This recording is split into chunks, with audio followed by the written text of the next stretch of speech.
Mwiroreri wa Kameme TV ino ni tabarira ya turumanire nie njitagwo Wangui wa Muiruri na muthenya wa muthe tucerete nginyagia kaunti-ini ya Laikipia mwena wa Nyahururu na turi mukawa-ini wa The Falls the Hippo Point uria ukuhaniriirie na kirurumo kia Nyahururu. Mwiroreri wa Kameme TV nie njitagwo Chef Rose ndenda tubundithie uhoro wa kuruga nyama ya nguruwe iri stew.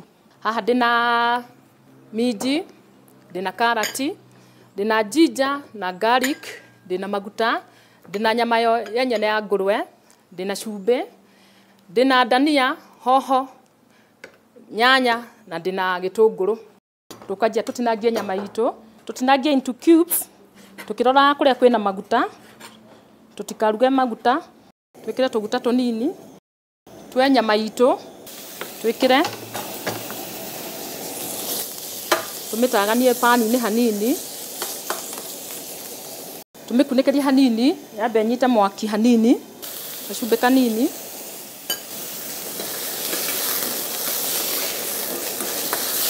tucine nyama nginya twike dry, kajinga kanini, twikire ka garlic kanini, tukoroganie ginger na garlic ni ikupunguza munungo wa nguruwe, twikire gitunguru,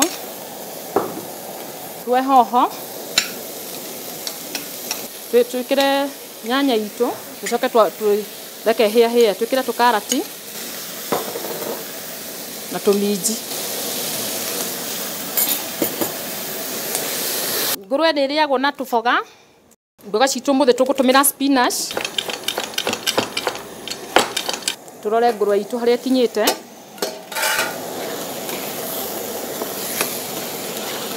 Riu tureka seasoning, soy sauce, twenda kuongerera ladha hari nguruwe itu.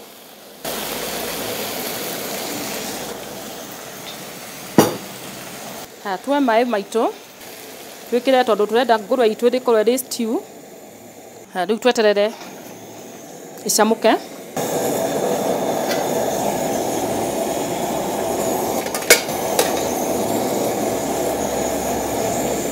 Coke twe dania citu twikire iguru. Nguruwe itu ni twahuthira vegetables nyingi thiini na mucere witu bado wina vegetable. Tukarange mboga citu, ndekira tumaguta tunini, gitunguru kia mboga tutirugaga muno, no kuringithio mwaki itagwo sweating the onion. Njoe mboga ciakwa njikire, njoe gacumbi njikire kanini,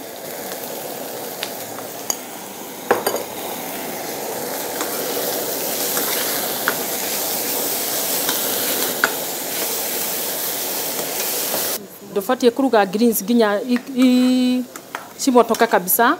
Tusafu nguruwe itu, tugucabira kabakuri-ini gaka tondu ina thubu.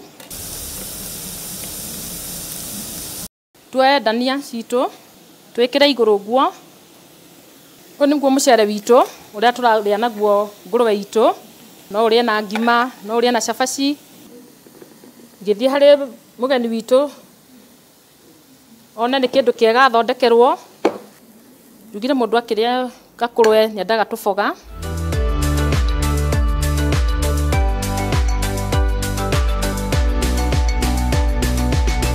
Mwiroreri wa Kameme TV, uyu niguo tucabaga irio citu guku Hippo Point. Ungienda gucama irio citu no uge guku Hippo Point.